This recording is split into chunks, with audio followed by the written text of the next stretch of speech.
The missing link when it comes to thyroid hormones, if you struggle with low thyroid function, maybe you have an autoimmune condition like Hashimoto's, or maybe you just have a lot of the symptoms of sluggish or low thyroid function, things like feeling cold all the time, struggling to lose weight, low energy, sore, stiff joints, just feeling sluggish and not yourself, then this is going to be really, really interesting for you. This missing link is something that I see all the time. I'm Mandy, I'm a registered clinical nutritionist, and I work with thousands of clients inside the Body Reset program, and we do routine blood testing for all of our clients. And one of the things that we commonly find is this missing link when it comes to thyroid function. So what I typically see is that most people have had their thyroid stimulating hormone tested. This is TSH. It's the messenger from your brain to your thyroid to tell your thyroid how much hormone to make. This is commonly tested. The reference range for it is pretty broad. I've talked about this before, and a lot of people get missed because we're told that that is normal when really it's not anywhere close to optimal. Most people have had that tested, and the gap there is that because we're normal, it doesn't need addressing further. Sometimes people have also had their thyroid hormone T4 tested. This is the inactive hormone that your thyroid gland makes. And to get a good idea of levels of this can be really, really helpful for a lot of people. But there is another step. There's another piece in the thyroid hormone cascade, which is very rarely tested and is ultimately the crucial part to how you're feeling when it comes to thyroid function. And this is your hormone T3. So T4 is essentially an inactive hormone. It doesn't bind to your receptors and activate your cells in the same way that T3 does. It needs to have a process happen to it to activate it. This is called deiodination. It's where an iodine molecule that's been attached to that T4 is removed so that that molecule, now T3, can attach itself to your cells and give them the messages that they need to for your cells to activate so that you can feel great. Now, this process of conversion of T4 to T3 happens at various places in your body, and it requires certain processes in order to happen well. And this is the piece that's not often tested. So you might get your TSH tested, you might have good thyroid stimulating hormone levels, so your brain's telling your thyroid to do the right thing. You might even then get your T4 levels tested, and we'll look and see,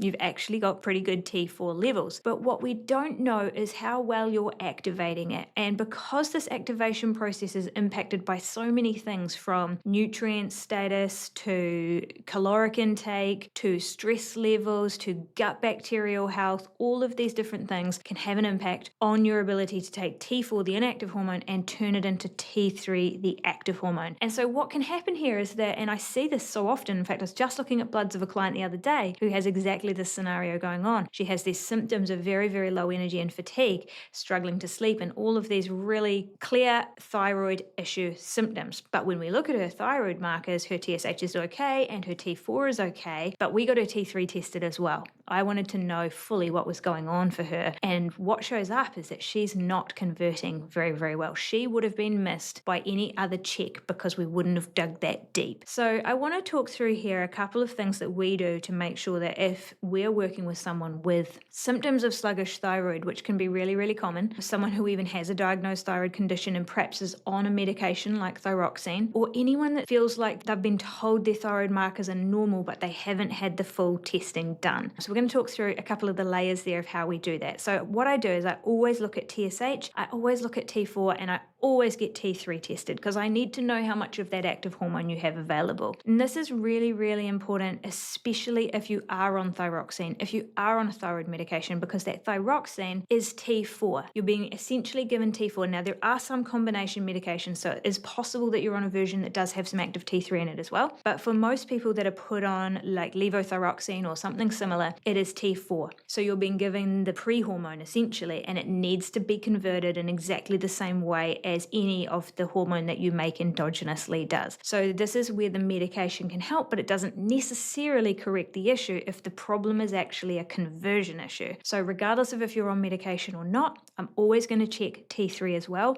because I need to know how much you're converting and how much active hormone you've got present. The next part is what I want to do is I want to support the level where I see the problem arising. So if I look at your thyroid markers and I see low T4 levels, levels, I'm very likely going to see low T3 as well. I'm not going to focus on supporting the conversion piece when actually I just need to focus on getting you to make more T4 in the first place. So that's where we'd start. If I was to look at your bloods and I see that you've got pretty good T4 levels, maybe you're on thyroxine and you've got that T4 available, but you've got a conversion issue, then that's where we're going to put our focus. So we're really looking to see at which part of this cascade do we need to focus our primary attention so that whatever we're recommending for you, whether it's supplements, whether it's nutrition structure and meals timing and this sort of stuff, whether it is movement-based or stress management-based or whatever it might be, that we're recommending the actions that are going to make the biggest impact for you and get the best results the fastest. That's my primary concern. So once we've done that, we've looked at the whole picture, we've then addressed the key area through nutrients or whatever it needs to be. The next part is we're going to really focus on making sure that you get the best out of that hormone. So let's say you've got a good amount of T4 and you're not converting so well. We're going to go through a few things that can really impact that. So one place where this conversion happens, so you make T4 with your thyroid gland,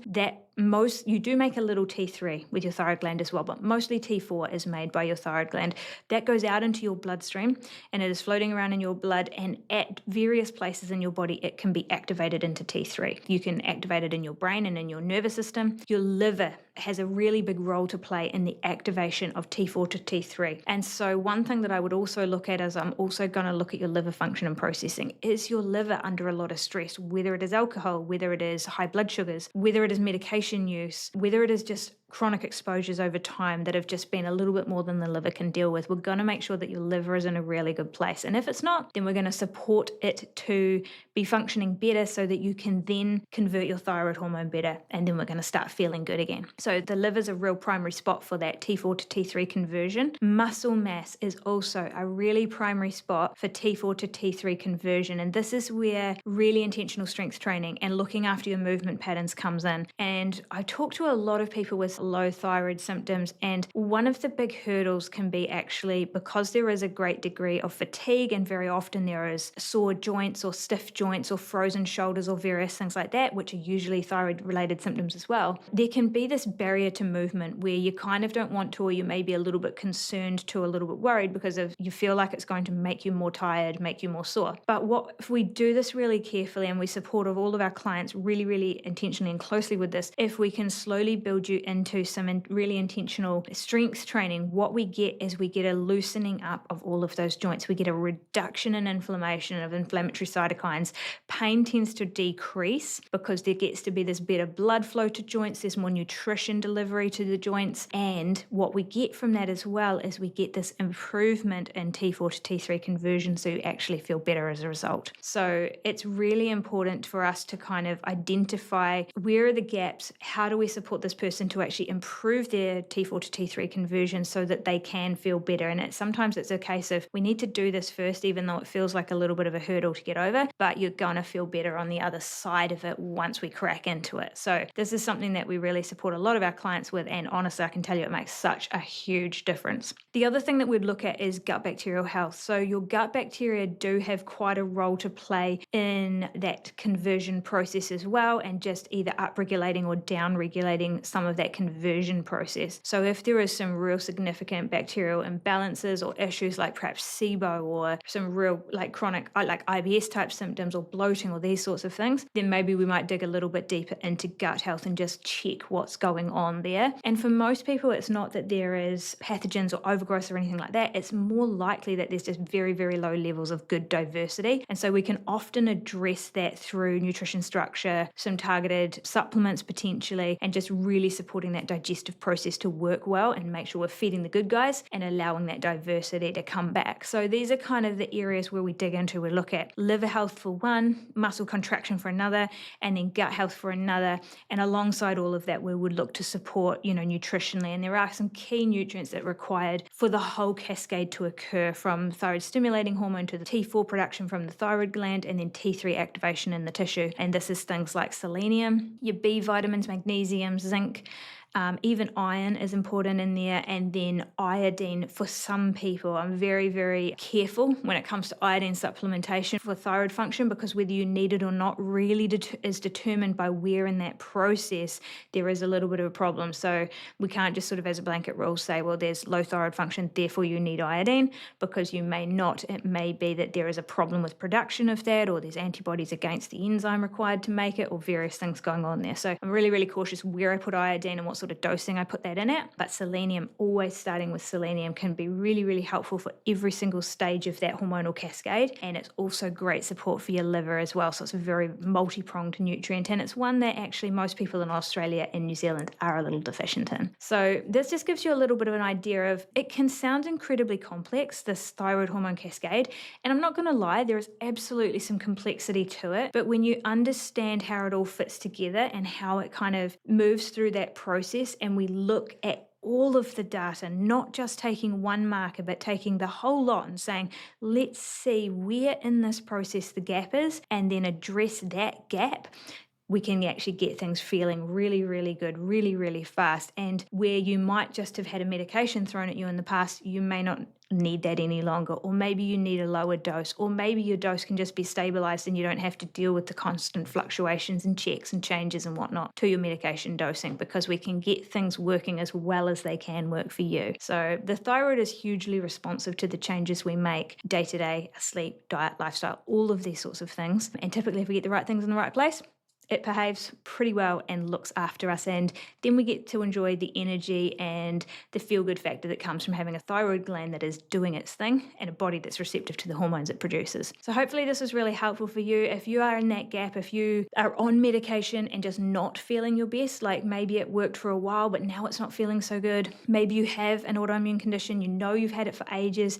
but these deeper layers have not been tested, or maybe you have all of the symptoms of low thyroid function and you've been told your thyroid is normal, but you've never had your T3 or even your reverse T3 or maybe even your antibodies checked. I would encourage you to work with someone who can really do a thorough check for you, because it's really, really common for there to be some challenges here. They're not usually unsolvable, they're just unlooked for, and that means that a lot of people are putting up with a lot of symptoms they don't need to be.